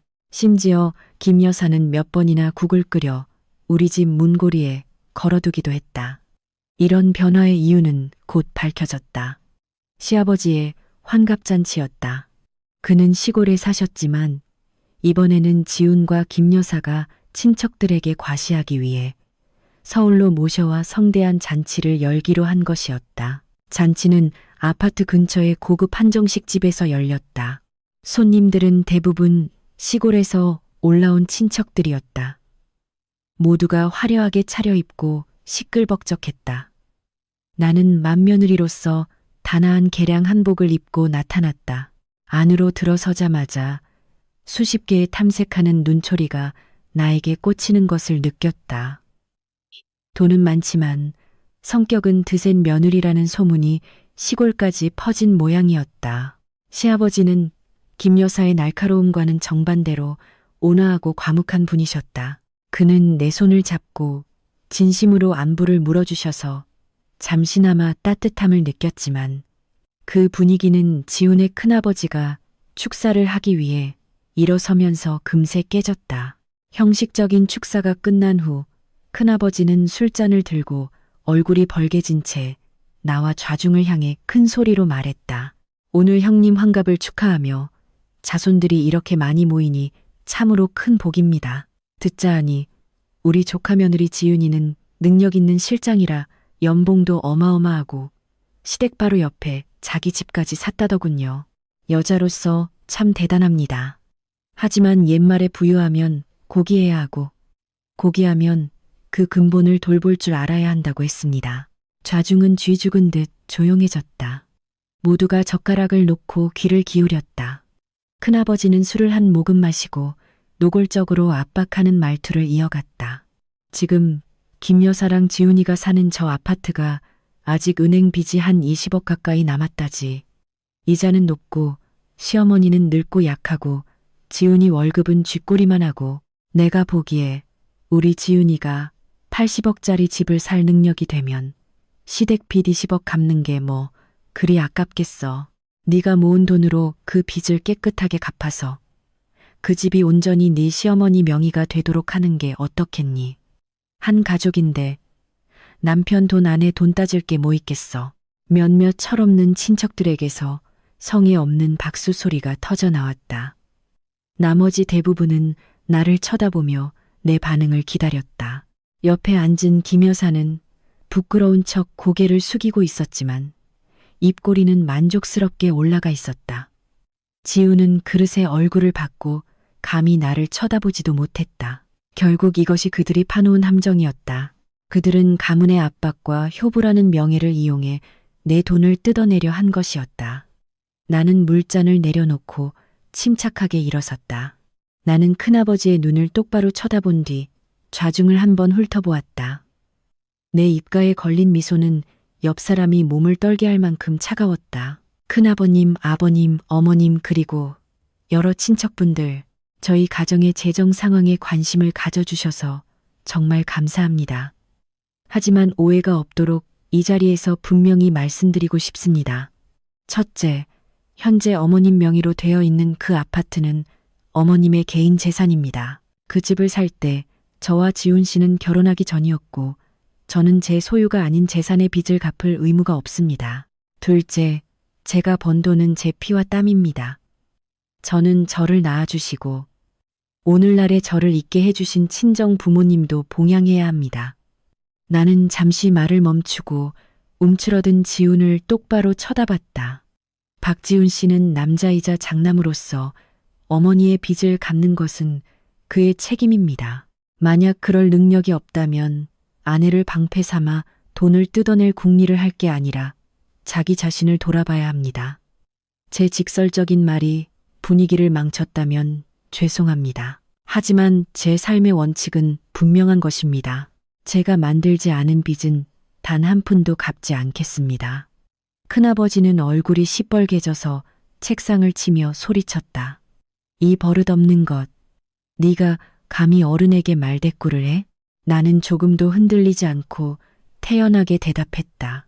저는 이치를 따져 말한 것이지 말대꾸가 아닙니다. 요즘 시대에는 서로 존중해야 오래 함께할 수 있는 법입니다. 큰아버님. 말을 마치고 나는 아무 일 없었다는 듯 자리에 앉아 다시 음식을 먹기 시작했다. 잔치 전체를 뒤덮은 숨막히는 분위기는 아랑곳하지 않았다. 나는 오늘 이후로 시댁에서 내 평판이 바닥을 칠 것이라는 걸 알았지만 상관없었다. 굶주린 거머리떼에게 피를 빨려 말라 죽느니 차라리 악녀라는 오명을 쓰는 게 나았다. 잔치는 조용한 재앙으로 변했다. 나를 향한 경멸의 눈초리와 수군거리는 소리가 끊이지 않았다. 나는 시아버지 체면을 생각해 15분 정도 더 앉아 있다가 회사에 급한 일이 생겼다는 핑계로 먼저 자리를 떴다. 지훈을 포함해 아무도 나를 붙잡지 않았다. 나는 주차장으로 서둘러 걸어 나와 식당 안의 답답함을 떨쳐내려 밤의 신선한 공기를 들이마셨다. 막 차 문을 열었을 때 뒤에서 다급한 발소리가 들렸다. 지훈이 숨을 헐떡이며 달려왔다. 그의 얼굴은 술기운과 억눌린 분노로 벌개져 있었다. 그는 내가 문을 닫으려 하자 거칠게 차문을 잡아챘다. 지훈은 분노의 목소리가 갈라지며 소리쳤다. 거기서 안에서 무슨 짓을 한 거야? 당신이 방금 내 얼굴과 우리 집안 전체에 먹칠을 했다는 거 알아? 큰아버지가 틀린 말 한 거 있어. 당신은 돈이 썩어 넘치면서 푼돈 20억 내는 게 그렇게 아까워. 어떻게 시댁한테 그렇게 인색하고 치사하게 굴 수 있어. 나는 차에서 내려 지훈과 마주섰다. 내 마지막 인내심이 바닥났다. 나는 눈앞의 남자를 보며 실망감보다는 혐오감을 느꼈다. 20억이 푼돈이라고? 그럼 당신이 벌어서 갚지 그래? 월급 600만 원이라며 그 돈 다 어디에 쓰길래? 아직도 어머니가 빚더미에 앉아있게 만들어. 입만 열면 도리와 체면을 말하면서 당신 체면은 아내 돈으로 세우는 건가? 지훈은 손을 휘저으며 눈을 부릅떴다. 당신은 내 아내야. 당신 돈도 내 돈이지. 남처럼 그렇게 선 긋지 마. 오늘 당신 때문에 내가 얼마나 많은 사람 앞에서 망신을 당했는지 알아? 당장 돌아가서 큰아버지께 사과하고 빚 갚겠다고 약속해. 그렇지 않으면 나도 험한 꼴 보일 줄 알아. 나는 쓴웃음을 터뜨렸다. 결국 그의 눈에 나는 그저 걸어 다니는 ATM, 이 썩어빠진 집안의 체면을 세우기 위한 도구에 불과했다. 사랑, 존중, 동반자 관계, 그 모든 것은 나만의 환상이었다. 나는 지훈의 눈을 똑바로 쳐다보며 또박또박 선언했다. 사과는 없어. 빚 갚을 일도 없고. 지훈 씨, 우리는 서로 맞지 않는다는 걸 깨달았어. 나는 남편, 자존심 있는 남자가 필요하지. 엄마 치마폭에 숨어서 아내 돈이나 파먹는 철부지 어른애가 아니야. 우리 이혼하자. 지훈은 마치 공상과학 소설을 들은 것처럼 얼어붙었다. 그는 더듬거렸다. 뭐라고? 이혼. 당신이 감히 나랑 이혼을 해. 결혼한 지 한 달도 안 돼서 이혼하자고? 세상 사람들이 비웃을까봐 두렵지도 않아. 나는 어깨를 으쓱하며 이상할 정도로 태연한 표정을 지었다. 세상이 웃든 울든 그건 그들 사정이고 나는 내 인생을 살아. 당신 같은 비겁한 인간이랑 평생 사느니 차라리 이혼녀 딱지 붙이고 사는 게 낫겠어. 소장은 변호사 통해서 곧 보낼게. 이 시간부로 우리는 공식적으로 별거야. 나는 지훈을 세게 밀치고 차에 올라타 문을 쾅 닫았다. 엔진이 굉음을 내며 나는 엑셀을 밟아 쏜살같이 사라졌다. 텅 빈 주차장에 홀로 남겨진 지훈을 뒤로하고 백미러를 통해 그가 허공에 주먹질을 하는 무력하고 처참한 모습이 보였다. 물은 이미 잔을 넘쳤고 나는 더 이상 그 더러운 물이 담긴 잔에 아무런 미련도 없었다. 다음 날 아침 나는 어떤 폭풍에도 맞설 준비가 된 채로 회사에 출근했다. 지훈의 가족이 이 일을 가만두지 않을 것이라고 확신했다. 그리고 예상대로 오전 10시쯤 안내 데스크 직원이 다급한 목소리로 내 사무실로 전화를 걸어왔다. 실장님 시어머니라고 하시는 분이 아래층 로비에서 난동을 부리고 계세요. 계속 울고 소리치셔서 보안 요원들도 막지 못하고 있어요. 사람들이 다 동영상 찍고 있어요. 나는 침착하게 대답했다. 그냥 그대로 두세요. 쫓아내지 마시고요. 주변 질서만 유지하고 기물을 파손하지 않게만 해주세요. 제가 바로 내려갈 테니 파출소에도 신고 좀 부탁드려요. 나는 옷매무새를 가다듬고 증거가 가득 담긴 핸드폰을 챙겨 로비로 내려갔다. 엘리베이터에서 내리자마자 내 눈에 들어온 것은 김 여사가 번쩍이는 대리석 바닥 한가운데 주저앉아 머리를 풀어헤치고 손으로 바닥을 치며 처절하게 울부짖는 모습이었다. 아이고, 하늘이시여, 와서들 좀 보세요. 내 며느리가 돈 많고 잘난 실장인데 아주 악독한 년이에요. 늙고 병든 시어머니랑 남편을 버리고 남자 따라 도망쳤어요. 남편이 어려워지니까 당장 이혼하자고 하잖아요. 세상에, 내가 호랑이 새끼를 키웠네. 여우를 집에 들였어. 사무실 직원들과 방문객들이 주위에 모여 수군거렸다. 내가 나타나자 김 여사는 더 크게 소리치며 나에게 달려들려 했지만 2명의 보안 요원에게 제지당했다. 저기 있네. 저 불효우 같은 년. 내 아들의 순결을 돌려내라. 이 요망한 것. 나는 꼼짝도 하지 않고 두려워하거나 부끄러워하는 기색 없이 서 있었다. 나는 김 여사가 지쳐서 소리 지를 힘이 없어질 때까지 기다렸다가 주위 모든 사람이 들을 수 있을 만큼 크고 또렷한 목소리로 말했다. 어머님, 연극은 이제 그만하시죠. 여긴 어머님이 깽판 치러 오시는 시장 바닥이 아니라 교양 있는 직장입니다. 제가 불륜을 저지르고 돈만 밝힌다고요? 그럼 누가 정말 탐욕스러운지 모두에게 보여드리죠. 나는 핸드폰을 로비의 대형 TV 화면에 연결하고 김 여사가 이웃에게 내 험담을 하던 녹음 파일, 쓰레기를 버리고 익명 편지를 쑤셔 넣던 영상, 그리고 어젯밤 잔치에서 큰아버지가 20억 빚을 갚으라고 요구하던 녹취록까지 신속하게 재생했다. 생생한 음성과 영상이 로비 전체에 울려 퍼졌다. 김 여사와 그 가족의 탐욕스럽고 악랄한 언행이 만천하에 적나라하게 드러났다. 수군거리던 군중은 경악하며 김 여사를 경멸의 눈초리로 쳐다보기 시작했다. 나는 단호한 목소리로 말을 이었다. 저는 참을 만큼 참았습니다. 어머님과 가족들이 저를 상대로 저지른 명예훼손, 모욕, 금품 갈취에 대한 모든 증거를 가지고 있습니다. 이미 경찰에 고소장도 제출했습니다. 오늘 어머님께서 이곳에서 공공질서를 어지럽힌 행위 또한 더는 눈 감아주지 않겠습니다. 바로 그때 파출소에서 나온 경찰관 2명이 들어왔다. 그들은 혼란스러운 현장과 화면에 나오는 증거들을 보았다. 내가 간략하게 상황을 설명하고 공증서를 제시하자 그들은 김 여사에게 다가가 파출소로 동행할 것을 요구했다. 김 여사는 이제 얼굴에 핏기 하나 없이 아까의 기세는 온데간데 없고 두려움에 떨고 있었다. 그녀는 더듬거리며 부인하려 했지만 명백한 증거 앞에서 아무도 그녀를 믿지 않았다. 그녀는 굴욕과 수치심 속에서 경찰차로 끌려갔다. 나는 그 모습을 보며 마음속에 아무런 파동도 느끼지 못했다.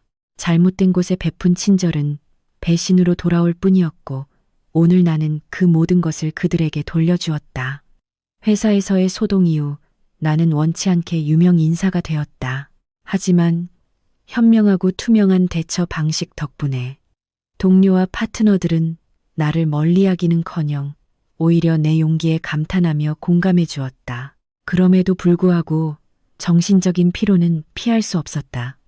나는 감정을 추스를 시간을 갖기 위해 며칠간 휴가를 냈다. 소식을 들은 김 부장이 제주도로 가자고 전화를 걸어왔다. 그는 제주도에 펜션 프로젝트가 있어 현장 답사가 필요한데 내 전문가적인 안목으로 조언을 해달라고 했다. 동시에 내가 맑은 공기를 마시며 스트레스를 풀 좋은 기회라고 했다. 나는 잠시 망설이다가 동의했다. 이 온갖 계략으로 가득 찬 숨막히는 도시를 잠시 떠날 필요가 있었다. 우리는 비가 부슬부슬 내리는 어느 오후 차를 몰아 제주도로 향했다. 김 부장이 운전했고 나는 조수석에 앉아 창밖으로 스쳐 지나가는 울창한 삼나무 숲을 바라보았다. 김 부장은 섬세한 사람이었다. 그는 내 가정사에 대해 많이 묻지 않고 일에 대한 재미있는 이야기나 그가 여행했던 곳들에 대한 이야기만 들려주었다. 그의 차분하고 따뜻한 목소리는 나에게 이상한 평온함을 안겨주었다. 제주도에 도착해 우리는 숲속 깊숙이 자리한 작고 예쁜 호텔에 각자 방을 잡았다. 저녁에는 나무로 지어진 카페의 따뜻한 벽난로 옆에서 김 부장은 그가 구상 중인 펜션 프로젝트의 초기 도면을 보여주었다. 그는 사람들이 도시의 모든 시름을 잊고 진정으로 돌아올 수 있는 쉼터를 만들고 싶어 했다. 텃밭이 있고 꽃이 있고 시냇물 소리가 들리는 소박하지만 편안한 곳. 어때요? 나는 도면을 들고 조명 배치, 재료 사용 등에 대해 열정적으로 조언했다. 향긋한 냄새를 간직하기 위해 자연산 삼나무를 쓰자고 제안했다. 우리는 시간 가는 줄 모르고 머리를 맞댔다. 그 순간 나는 나와 그 사이에 얼마나 큰 영혼의 교감이 있는지 깨달았다. 김 부장은 단순한 파트너나 친구가 아니라 평화로운 삶에 대한 나의 내밀한 갈망을 이해해주는 사람이었다. 일 이야기가 잠시 멈췄을 때 김 부장은 내 눈을 깊이 바라보았다. 타오르는 불빛이 그의 따뜻한 눈동자에 반사되었다. 지윤 씨, 지금 이런 말을 하는 게 조금 갑작스러울 수 있고 당신이 힘든 시기를 겪고 있다는 것도 알아요. 하지만 세상이 다 당신에게 등을 돌려도 나는 항상 당신 편에 서 있을 거라는 걸 알아줬으면 해요. 나는 오래전부터 당신의 강인함과 재능을 존경해 왔어요. 하지만 당신에게 가정이 있었기에 거리를 뒀죠. 지금 당신이 이렇게 상처받는 모습을 보니 정말 마음이 아픕니다.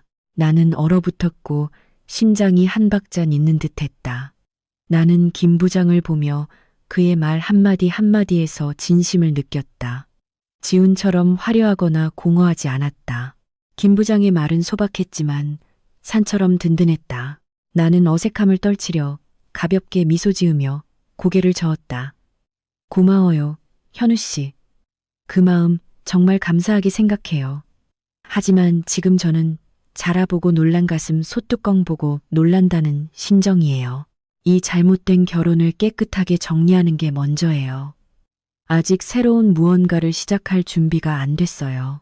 김 부장은 고개를 끄덕이며 여전히 온화한 미소를 지었다. 이해해요. 기다릴게요. 당신의 일을 잘 마무리하세요. 저는 항상 여기에서 친구로, 파트너로, 혹은 당신이 필요로 하는 누구든 되어줄게요. 그날 밤, 나는 악몽 없이 깊은 잠을 잤다. 제주도의 밤은 쌀쌀했지만 내 마음은 이상하게 따뜻했다. 앞으로 이혼 절차와 지운 가족의 더러운 술수들로 험난한 길이 남아있다는 것을 알았다. 하지만 나는 더 이상 혼자가 아니었다. 비록 정신적인 기대밀지라도 굳건히 나아갈 수 있는 버팀목이 생겼다. 제주도에서 돌아온 후 내 정신은 훨씬 더 좋아졌다. 짧은 여행은 무거운 압박감을 해소해 주었을 뿐만 아니라 미래의 감정과 방향을 명확히 하는데 도움을 주었다. 나는 이상할 정도로 차분한 태도로 다시 일상으로 돌아왔다. 지운 가족의 희극은 더 이상 나를 동요시키거나 분노하게 만들지 못했다. 나는 그것을 자유를 향한 길에 있는 작은 장애물을 치우는 과정이라고 여겼다. 화요일 오후 VIP 고객의 시공 도면을 검토하는 데 집중하고 있을 때 책상 위 핸드폰이 울렸다. 화면에는 낯선 번호가 떠 있었다. 내가 평소 연락하는 파트너나 지인의 번호가 아니었다. 반사적으로 나는 보험이나 주식 권유, 스팸 전화라고 생각하고 끊으려 했다. 하지만 무언가 이상하다는 직감이 들었다. 나는 전화를 받기로 했다. 여보세요. 수화기 저편은 몇 초간 조용했고 가벼운 숨소리만 들렸다.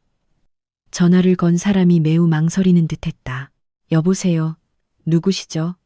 용건 없으시면 끊겠습니다. 내가 전화를 끊으려 하자 한 여성의 목소리가 들려왔다. 목소리는 전라도 사투리 억양이 섞여 있었고 매우 온화하게 들렸지만 떨림과 불안감이 배어 있었다. 저기, 죄송한데요. 혹시 박지훈 씨랑 최근에 결혼하신 강지윤 씨 맞으신가요? 나는 미간을 찌푸렸고 손에 든 펜이 멈췄다. 이 질문은 너무나 갑작스럽고 이상했다. 왜 낯선 사람이 내 이름과 지훈과의 관계를 정확히 알고 심지어 최근에 결혼한 아내라는 말을 강조하는 걸까? 경계심이 솟아올랐다. 이것 또한 김 여사의 새로운 수작일지도 모른다고 의심했다. 사람을 고용해 전화를 걸어 괴롭히거나 누군가를 사칭해 정보를 캐내려는 것일 수 있었다. 나는 조심스럽게 대답했다. 맞는데요. 누구시고 무슨 일로 저를 찾으시죠? 만약 김 여사님 댁 사람이면 할 말 없습니다. 저편의 여자는 서둘러 해명했고 목소리는 더욱 다급해졌다. 아니에요, 지훈 씨. 저는 그런 사람이 아니에요. 제 이름은 최은이라고 해요. 제가 전화 드린 건 요즘 신문이랑 인터넷에서 지훈 씨 시댁 이야기가 시끄럽잖아요. 더 이상 침묵할 수 없다고 생각해서요. 지훈 씨, 이 말을 들으면 충격받으실지 모르겠지만 제가 지훈 씨의 법적인 아내예요. 나는 얼어붙었고 손에 든 펜이 책상 위로 떨어지며 건조한 소리를 냈다. 나는 벌떡 일어나 기댈 곳을 찾으려는 듯 통유리 창가로 걸어갔다. 심장이 미친 듯이 뛰었다. 지금 뭐라고 하셨어요? 다시 한번 똑똑히 말씀해 보세요. 법적인 아내라니 그게 무슨 말이에요? 수학이 넘어 은희의 목소리는 울먹이는 듯했다. 네, 저랑 지훈 씨는 4년 전에 고향인 광주에서 혼인신고를 했어요. 결혼식도 제대로 올렸고 혼인관계 증명서도 멀쩡히 있어요. 하지만 저희는 한 번도 법원에서 이혼한 적이 없어요. 지훈 씨가 돈 벌어서 미래를 준비하겠다며 서울로 올라간 뒤로 점점 연락을 끊었어요. 저는 시골에서 시부모님 모시면서 계속 기다렸는데 그가 지훈 씨랑 결혼했다는 소식을 듣고서야 너무 놀랐어요. 지훈 씨를 만나서 모든 걸 확실히 말씀드려야 할 것 같아요. 우리 둘 다 그 가족의 희생자일 뿐이에요. 머릿속이 혼란스러웠. 만약 최은이라는 이 여자의 말이 사실이라면 지훈은 단순한 기생충 같은 폭력 남편이 아니라 파렴치한 혼인 사기 범죄자였다. 그는 중혼죄를 저지른 것이다. 이것이 그가 항상 나를 통제하려 하고 내가 일을 크게 벌일 때마다 두려워했던 이유를 설명해 주었다. 그는 이 끔찍한 비밀이 밝혀질까봐 두려웠던 것이다. 나는 심호흡을 하며 최대한 침착한 목소리를 유지하려 애썼다. 알았어요, 은희 씨. 믿을게요. 우리 지금 당장 만나야 해요. 어디에 계세요? 지금 서울 고속버스터미널에 있어요. 오늘 아침에 막 차 타고 올라왔어요. 지훈 씨를 마주칠까봐 무서워서 아무데도 못 가고 있어요. 거기 가만히 계세요. 근처 카페에 앉아서 기다리세요. 제가 바로 차 보낼게요. 제 변호사 사무실에서 만나요. 전화를 끊고 나는 등골이 오싹해지는 것을 느꼈다. 진실은 내가 상상했던 것보다 훨씬 더 끔찍했다. 지훈은 미혼남 행세와 위조된 혼인관계 증명서로 나를 완벽하게 속였다. 이 싸움은 더 이상 단순한 이혼이 아니었다. 곧 형사 사건으로 번질 것이었다. 1시간 후 나는 김 부장이 소개해준 변호사 사무실 근처의 조용한 카페에서 은희를 만났다. 은희는 작고 아담한 체구에 남도의 햇살을 받아 건강하게 그을린 피부를 가진 여자였다. 얼굴은 온화했지만 고생한 흔적이 역력했다. 그녀는 수수한 셔츠를 입고 낡은 핸드백을 마치 누가 빼앗아갈 것처럼 꼭 껴안고 있었다. 내가 들어서자 은희는 소심하게 일어나 고개를 숙였다. 나는 그녀에게 앉으라고 손짓하고 오렌지 주스 한 잔을 시켜준 뒤 바로 본론으로 들어갔다. 은희 씨, 용기 내서 저를 찾아와줘서 고마워요. 이제 전화로 말했던 서류들을 좀 보여줄 수 있을까요? 이건 법과 관련된 아주 중요한 문제라서 절대적인 정확성이 필요해요. 은희는 고개를 끄덕이며 떨리는 손으로 핸드백을 열어 여러 겹의 비닐봉지에 쌓인 서류 뭉치를 꺼냈다. 그녀는 조심스럽게 낡은 분홍색 종이 한 장을 꺼내 테이블 위에 놓고 내 쪽으로 밀었다. 여기요, 지훈 씨. 이게 저랑 지훈 씨의 혼인관계 증명서예요. 한번 보세요. 나는 서류를 들어 하나하나 꼼꼼히 살폈다. 구청의 선명한 직인, 지훈의 서명, 4년 전의 혼인신고 날짜. 모든 정보가 내 현재 남편인 박지훈과 완벽하게 일치했다. 심지어 지훈의 예전 주민등록번호까지 일치했다. 나는 망연자실해서 서류를 내려놓았다. 그렇다면 지훈은 이미 아내가 있었다. 그는 혼인상태 확인서를 위조하거나 신분증을 재발급받을 때 허위 신고를 하는 등의 부정한 수법으로 동사무소 직원을 속여 나와 혼인신고를 한 것이었다. 대한민국 혼인 및 가족법에 따르면 이 행위는 일처일부재를 심각하게 위반한 것이며 형법상 중혼죄의 혐의가 짙었다. 나는 연민의 감정으로 은희를 바라보았다. 왜 4년 동안이나 참고 있었어요? 시골에서 지훈 씨 가족은 은희 씨를 어떻게 대했나요? 은희는 고개를 숙였고 눈물이 테이블 위로 뚝뚝 떨어지기 시작했다. 너무 힘들었어요, 지훈 씨. 처음 결혼했을 때는 시어머니도 잘해주셨어요. 그런데 지훈 씨가 서울로 가고 나서는 태도가 돌변했어요. 저를 소처럼 부려먹고 제가 번 돈은 전부 걷어서 지훈 씨한테 보내셨어요. 저는 그가 멀리서 고생한다고 생각하고 꾹 참았어요. 그런데 그가 서울에서 흥청망청 놀면서 지훈 씨를 속일 줄은 꿈에도 몰랐어요. 며칠 전에 김 여사가 시골로 전화해서 지훈이 일에 집중해야 하니 이혼 서류에 도장 찍어서 보내라고 윽박질렀어요. 안 찍으면 빈손으로 쫓아내겠다고 협박했고요. 의심스러워서 몰래 서울에 올라와 알아보다가 인터넷에서 지훈 씨가 그 가족을 고발한 기사를 보게 된 거예요. 그제야 제가 오랫동안 속아왔다는 걸 알았어요. 나는 은희의 거친 손을 꼭 잡았다. 내 안에서 분노가 치밀어 올랐다. 지훈의 가족은 내 돈을 탐냈을 뿐만 아니라 다른 한 여성의 청춘과 인생을 짓밟았다. 그들은 여성을 이용 가치가 다하면 버리는 도구로 여겼다. 걱정 마세요. 이제 저를 만났으니 그들이 더는 은희 씨를 괴롭히게 두지 않을 거예요. 이 서류는 확실한 증거예요. 지훈은 자신의 커리어뿐만 아니라 법의 심판을 받게 될 거예요. 저와 함께 지훈을 고발할 용기가 있나요?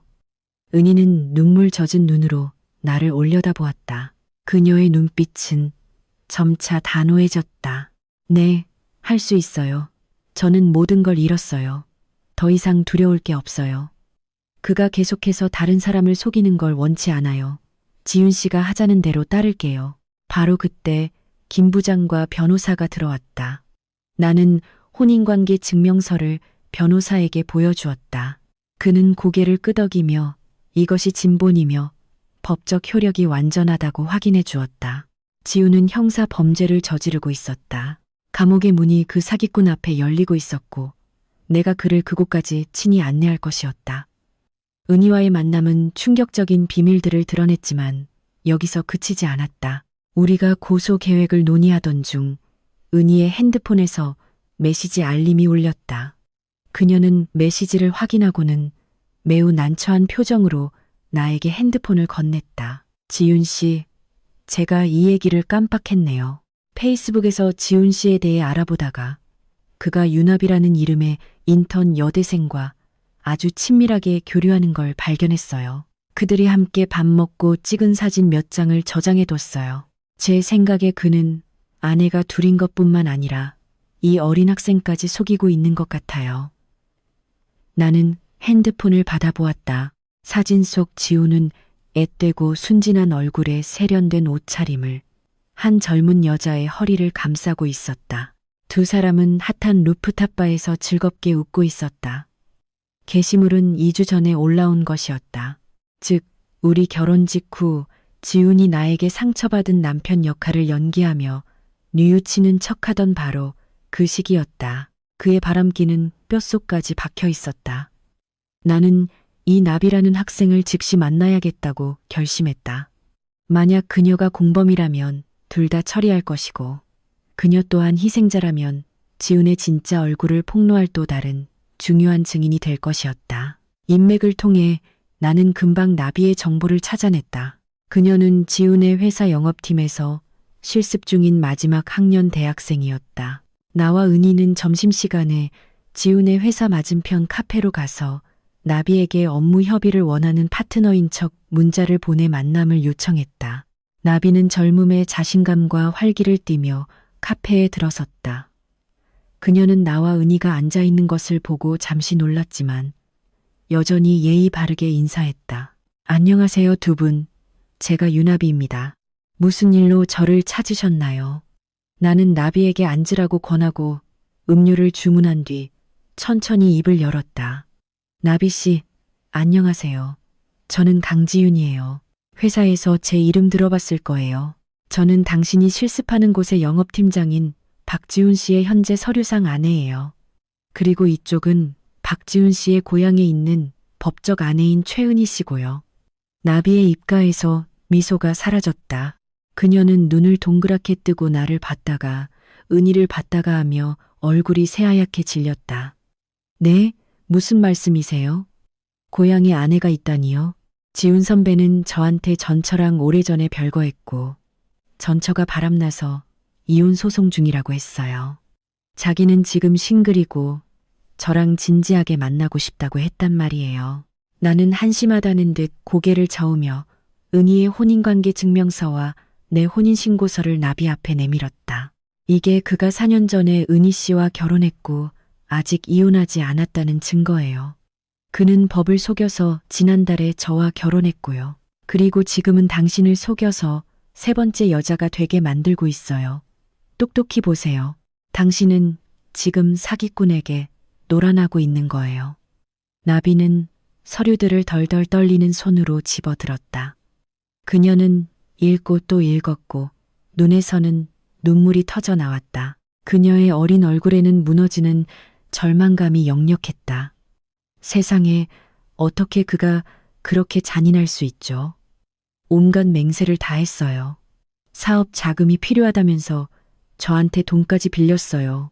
프로젝트가 끝나면 2배로 갚겠다고 약속했단 말이에요. 저는 등록금이랑 부모님이 보내주신 생활비를 합쳐서 거의 5천만 원을 빌려줬어요. 나와 은희는 서로를 쳐다보았다. 지우는 사랑을 속였을 뿐만 아니라 인턴 학생의 돈까지 갈취했다. 그는 정말 인간 말종이었다. 나비는 흐느껴 울었다. 나는 그녀에게 휴지를 건네며 엄격하지만 공감 어린 목소리로 말했다. 지금은 울 때가 아니에요. 돈과 명예를 되찾고 싶어요? 그렇다면 우리를 도와야 해요. 돈을 빌려달라는 문자 메시지나 이체 내역 같은 증거들을 가지고 있나요? 나비는 눈물을 닦으며 연신 고개를 끄덕였다. 네, 다 가지고 있어요. 은행 이체 내역도 전부 뽑을 수 있어요. 전부 드릴게요. 그 사람 정말 증오스러워요. 제가 악마와 사랑에 빠졌을 줄은 몰랐어요.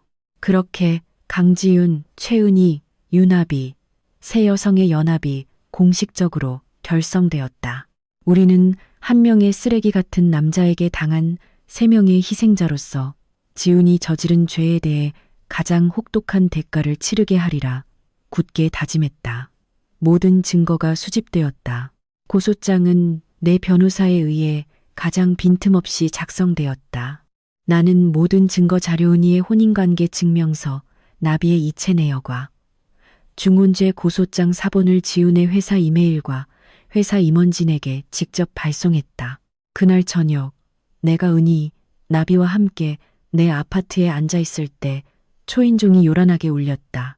카메라를 통해 보니 지훈이 머리는 헝클어지고 옷은 구겨진 채 넋나간 사람처럼 서 있었다. 그는 계속해서 문을 두드리며 처절하게 내 이름을 불렀다. 지윤아, 문 좀 열어줘. 제발 설명할 기회를 줘. 나한테 이러지 마. 나는 은희와 나비에게 침실에 조용히 있으라고 눈짓하고 살짝 열린 문틈으로 지켜보게 했다. 나는 문을 열고 출입구를 막아선 채 얼음장 같은 눈으로 지훈을 쳐다봤다. 여긴 아직 무슨 일이야? 내가 보낸 이메일 읽었어? 더 설명할 게 남았다고 생각해. 지훈은 달려들어 내 다리를 붙잡으려 했지만 나는 재빨리 피했다. 그는 바닥에 무너지듯 내 앞에 무릎을 꿇었다. 눈물 콧물이 범벅된 얼굴이었다. 한때 거만하고 잘난 체하던 남자의 모습은 이제 꼬리 내린 개처럼 비참했다. 지은아, 내가 잘못했어. 하지만 날 이해해줘야 해. 다 우리 엄마 때문이야. 시골에서 어머니가 대를 이어야 한다고 억지로 결혼시킨 거야. 나는 은희를 사랑하지 않았어. 어쩔 수 없었다고. 나비랑은 술에 취해서 걔가 나를 유혹했어. 내가 사랑하는 건 너뿐이야. 지윤아, 당신은 돈도 많고 힘도 있잖아. 제발 이번 한 번만 나를 구해줘. 당신이 고소하면 나 감옥에 갈 거야. 내가 감옥에 가면 늙은 우리 엄마는 누가 모시고 우리 미래는 어떻게 해. 나는 그의 파렴치한 변명을 들으며 구역질이 났다. 이 순간까지도 그는 늙은 어머니와 자신의 희생자인 여성들에게 책임을 떠넘기고 있었다. 그는 조금도 뉘우치지 않고 오직 자기 자신만을 걱정하고 있었다. 나는 비웃으며 칼날처럼 날카로운 목소리로 말했다. 어머니가 억지로 은희랑 결혼시켰다고? 그럼 4년 동안 왜 이혼하지 않았는데? 나비가 유혹했다고? 그럼 누가 그 어린애한테 달콤한 말로 돈을 빌려달라고 했는데? 나를 사랑한다고?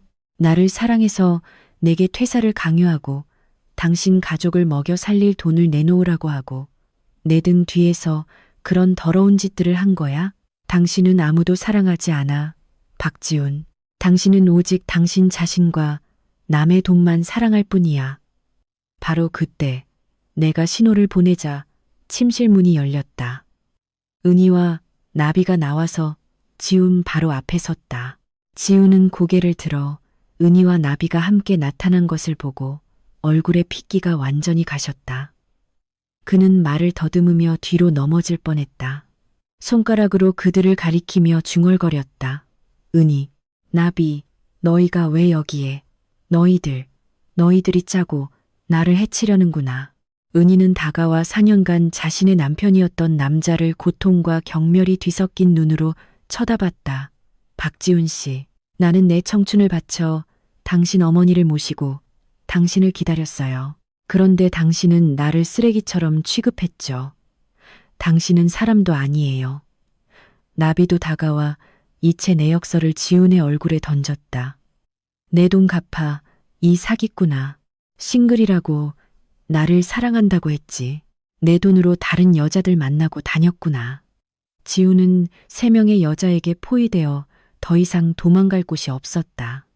그는 고개를 숙인 채 떨면서 아무 말도 못했다. 나는 문을 가리키며 단호하게 명령했다. 당장 여기서 꺼져. 그리고 남은 자유를 마음껏 즐기시지. 법이 당신과 이야기할 테니까. 그리고 다시는 당신 어머니를 내세워 나를 협박할 생각 마. 그분도 범인은 익죄로 처벌받게 될 테니. 지우는 비틀거리며 일어나 혼이 나간 시체처럼 문 밖으로 나갔다. 그는 이번에야말로 자신이 모든 것을 잃었다는 것을 알았다.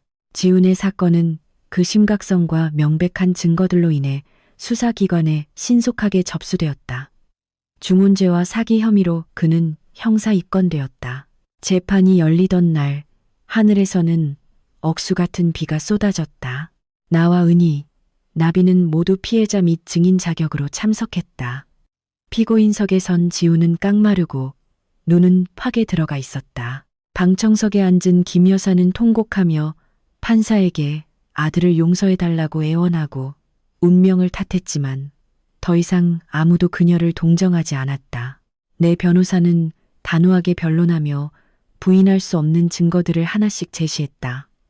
중복된 혼인관계 증명서, 위조된 서류, 사기 금융 거래 내역.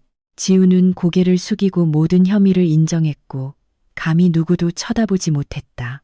선고 공판에서 재판장은 엄숙하게 판결을 낭독했다.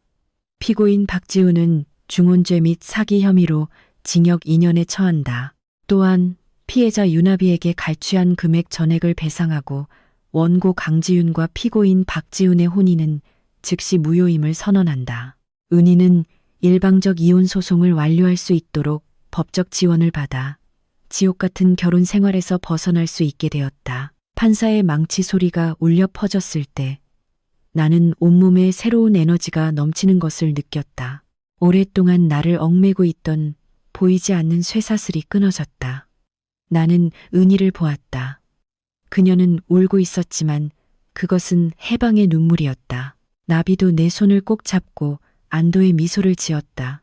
지우는 교도관에게 이끌려 호송차로 향했다. 내 옆을 지나가다가 그는 잠시 멈춰 후회와 절망이 가득한 눈으로 나를 보았다. 하지만 나는 그를 보지 않았다. 나에게 그는 이제 남일 뿐이었다. 과거의 값비싼 교훈. 김 여사는 호송차를 따라가며 아들의 이름을 부르짖다가 기절했다. 시골에서 온 친척들이 그녀를 부축해 데려갔다. 그녀 모자의 탐욕과 가부장적 태도, 계산적인 성격이 치른 대가는 너무나 컸다. 그들은 명예와 돈뿐만 아니라 자유와 미래까지 잃었다. 법원을 나서 나는 비오는 거리로 나왔다. 김 부장이 커다란 검은 우산을 들고 그곳에서 기다리고 있었다. 그는 내게 우산을 씌워주며 따뜻하고 믿음직한 눈으로 말했다. 이제 끝났네요. 그렇죠? 나는 미소 지으며 비갠 후에 상쾌한 공기를 깊이 들이마셨다. 가슴이 가벼워지는 것을 느꼈다. 네, 끝났어요. 악몽은 끝났고 이제 저 자신을 위해 살 시간이에요. 재판 후 나는 한 달 동안 남은 행정 절차를 처리하고 회사 업무를 인계했다. 나는 디자인 총괄 실장직에서 사임하기로 결정했다. 모두가 놀라워하며 아쉬워했다. 대표님은 연봉 인상과 장기 휴가를 제안하며 나를 붙잡으려 했지만 내 결심은 확고했다. 이 도시는 나에게 명성과 부를 안겨주었지만 동시에 너무나 많은 슬픈 기억과 더 이상 견디고 싶지 않은 시끄러운 허위로 가득 차 있었다. 나는 지훈과 싸우기 위해 샀던 고급 아파트를 팔았다. 매각 대금과 저축한 돈을 합쳐 큰 자본금을 마련했다. 나는 새로운 삶, 오랫동안 잊고 지냈던 꿈에 투자하고 싶었다. 자연과 가까이 살며 내 손으로 직접 나의 보금자리를 디자인하고 짓는 꿈. 서울에서의 마지막 날, 나는 강변의 한 카페에서 김 부장을 만났다. 그는 반짝이는 눈으로 나를 보며 기쁘게 말했다. 정말 저와 함께 가기로 결정한 거예요. 이곳에서의 모든 경력을 버리는 게 쉽지 않을 텐데요. 나는 커피를 가볍게 저으며 유유히 흐르는 한강을 바라보았다. 포기하는 게 아니에요. 방향을 바꾸는 것뿐이죠. 행복은 실장이라는 직함이나 은행 계좌의 숫자에 있는 게 아니라는 걸 깨달았어요. 행복은 마음이 평온할 때 오는 것이고, 저는 우리의 제주도 프로젝트가 바로 그 평온을 찾을 수 있는 곳이라고 믿어요. 김 부장은 가방에서 새로운 도면을 꺼냈다. 그것은 지난번 내 조언을 바탕으로 그가 완성한 펜션의 상세 설계도였다. 그는 그곳에 이름을 귀소, 즉 둥지로 돌아오는 곳이라고 지었다. 서귀포 바닷가 근처에 부지 매입은 끝냈어요. 법적 서류도 다 마무리됐고요. 이제 이 도면을 현실로 만들어줄 동반자, 재능 있는 손을 가진 여자 주인만 있으면 돼요. 저와 함께 귀소를 지을 준비 되셨나요? 나는 도면을 보았다. 유채꽃밭 한가운데 자리한 목조주택, 바다로 이어지는 작은 돌길. 가슴 벅찬 설렘이 밀려왔다. 이것이 바로 내가 항상 꿈꿔왔던 그림이었다. 나는 손을 내밀어 김 부장의 손 위에 얹었다. 준비됐어요. 함께 귀소로 돌아가요. 다음 날, 나는 새 주인에게 아파트 열쇠를 넘겨주고 짐을 김 부장의 차에 실었다. 차는 번잡한 도시를 떠나 마천루와 온갖 계략, 그리고 눈물로 가득 찼던 결혼 생활을 뒤로하고 달리기 시작했다. 앞 유리창 너머로 제주도로 향하는 고속도로가 끝없이 펼쳐져 있었다. 새로운 하늘, 햇살과 바람이 가득한 지평선이 열리고 있었다. 1년 후 제주도는 겨울에 접어들었다. 공기는 쌀쌀했지만 더없이 맑았다. 꿀처럼 노란 햇살이 거울처럼 잔잔한 바다 위로 쏟아져 내렸다. 나는 귀소 펜션 앞마당의 유채꽃밭에 서서 조심스럽게 마른 가지를 잘라내고 있었다. 발밑에서는 호떡이라는 이름의 뚱뚱한 웰시코기가 나비를 쫓아다니며 뛰어놀고 있었다. 통통한 엉덩이를 흔드는 모습이 사랑스러웠다. 귀소는 운영을 시작한 지 6개월 만에 평화를 찾는 여행객들에게 사랑받는 장소가 되었다. 이 집의 구석구석은 모두 내 손으로 직접 디자인하고 김 부장과 함께 시공을 감독한 곳이었다. 벽돌 한 장, 등불 하나, 테이블과 의자 세트 하나하나에 우리의 땀과 사랑이 담겨 있었다. 나는 유채꽃 향기와 섞인 쌉쌀한 소나무 향을 깊이 들이마셨다. 지금 내 삶은 소박하지만 의미로 가득 차 있었다.